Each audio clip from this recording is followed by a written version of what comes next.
Les paroles s'envolent, les écrits restent, dit-on. Encore faut-il avoir un support. Alors pourquoi pas du papier? À Docelles, il y a quelques jours, c'est bien de cela dont il était question sur le site des anciennes papeteries Lana, avec cette visite menée par d'anciens salariés et ponctuée de textes sur l'univers papetier. 4 hectares de friche d'une entreprise fermée dans les années 2000 qui employait quelques 170 salariés et que la municipalité tente depuis de faire revivre.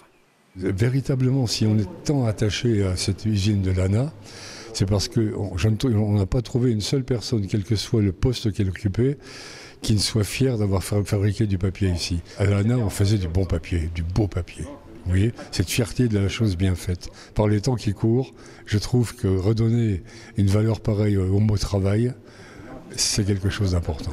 Quand l'usine a fermé, ça m'a bouleversé. J'étais pas bien, j'étais malade.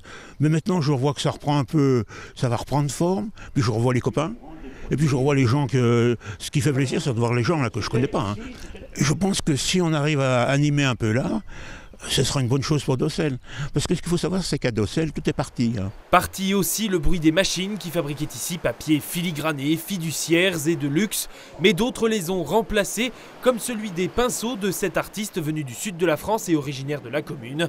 Intitulé « Mon village Docelles », ce projet ne l'a pas laissé indifférente. J'ai mis dans cette fresque un petit peu aussi toute la rancœur et le dégoût que je pouvais avoir de ce qui s'est passé avec ces multinationales qui bien sûr mènent l'État par le bout du nez et puis aussi les habitants. Je suis heureuse que ce lieu soit créé, qui est si beau en plus, il faut le dire, quoi. Alors maintenant, c'est sûr qu'à l'échelle d'un petit village comme celui-là, il faudra trouver à le faire vivre.